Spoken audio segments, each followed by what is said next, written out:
I'm Bronco, and this is the Card of the Day calendar for Tuesday, August 9th. Today is National Book Lovers Day.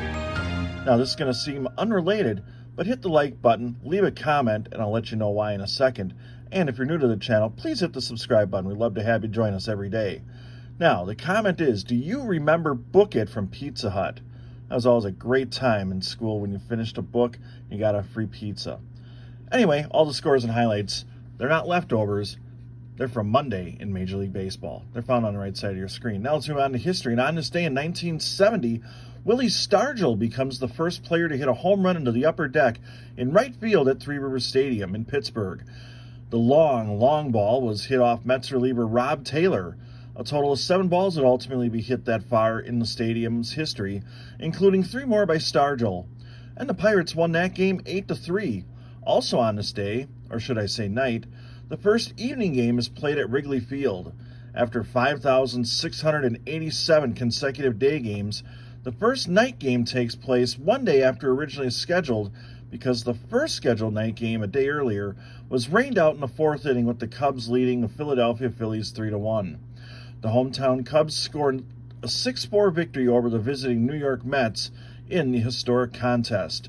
Left fielder Rafael Palmeiro, that sounds about as right as the Cubs playing a game at night at Wrigley Field, had 3 hits including a triple for the winning side. Birthdays on this day: Ted Simmons turned 73. The newly minted Hall of Famer was an 8-time All-Star who had 2,472 hits and 248 homers in a 21-year career spent catching for St. Louis, Milwaukee, and Atlanta. Dion turns 55. Primetime certainly added the sizzle during an interesting baseball career that might be best remembered for his feud with Tim McCarver. A sensational athlete and one of the best cornerbacks in NFL history, Sanders played parts of 9 big league seasons, batting .263 with 72 doubles, 39 homers, and 186 stolen bases in 641 career games. And Jason Hayward turns 33 today. Kind of a rough birthday for the outfielder, who was notified yesterday that the Cubs will release him after the season. Although, he'll still collect that final payday of a big 8-year deal that brought him to the Windy City in the first place. His biggest contribution probably wasn't statistical, but for a speech he gave during a rain delay prior to the 10th inning of Game 7 of the World Series when they beat Cleveland, helping reverse the curse.